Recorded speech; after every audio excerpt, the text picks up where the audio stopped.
Türkmenistanyň prezidenti Gurbanuly Berdimuhamedow diň jalşynyň bir günini balyk tutmagy bagyşlap, çeňegine düşen balyklary döwletliler köşkünde terbiýelenýän çagalary sowgat berdi.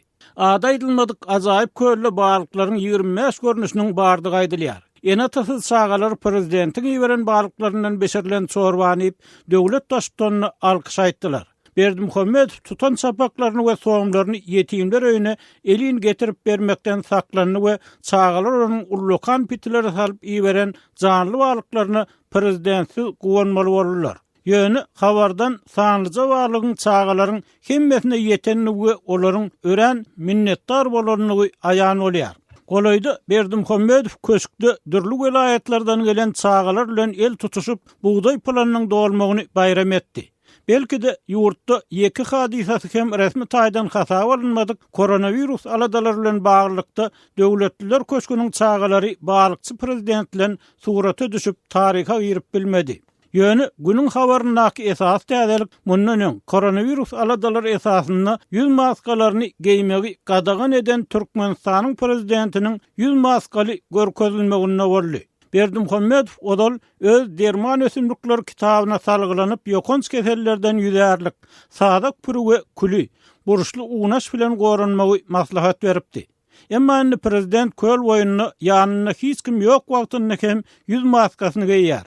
Döwlet telewizionyasy ony diňe alamula maskallar, boydan başa aleşikli, ala başgaply we ayakkaply gaziýet okaýan dürwide taş töwereğini syýynlaýan şekilde görkezdi. Tadahanyň ýazmagyna görä prezident gaziýet sahypalaryna ýurdun ýeten derejesi, ähli ulgamlarda gazanylan üstünlükler barada çap edilen maglumatlar bilen tanışdy.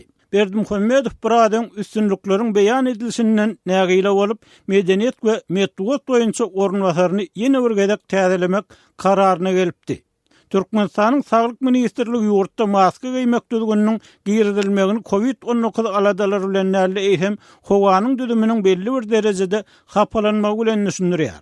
Şonuň bilen bir wagtda Türkmen telewizionyasy ýurtda daşky gurşaw goramak, ekologik howpsuzlyk üçin etmek, suw howdanlaryny döwrewaplaşdyrmak üçin uly işleriň edilýändigini gaýtalýar. Emma muňa garamazdan Azatlyk bilen anonimlik şertinde gurlaşýan daýhanlar her ýyl ýuguş suwlaryny tutmak, ekin sugarmak üçin uly suw problemasy bilen ýüzbegi bolýanlyklaryny gurrun berýärler. Ýurdun suw deskalary 30 ýyl ýeri bejerilmän saklanýar. Şu aralykda yerli Synçylaryň käbiri Berdimuhamedowyň birden bütün dünýä saglyk guramasynyň missiýasynyň koronavirus aladalary wagtyny nakys saparyna gabat ýetim çagalary birnäçe balyk bilen naharlap özüni İsa pygamberiň deňinde goýmaga çalyşýandygyny, halka umyt bermek maksadyndan uğralýandygyny öňe sürdi.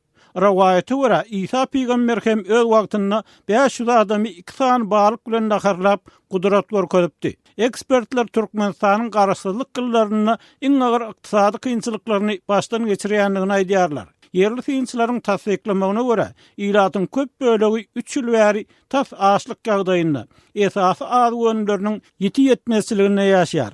Emma türkmen metduaty ýurtda adyk howpsuzlygynyň üçin edilendigini anandyrmaga çalyşýar.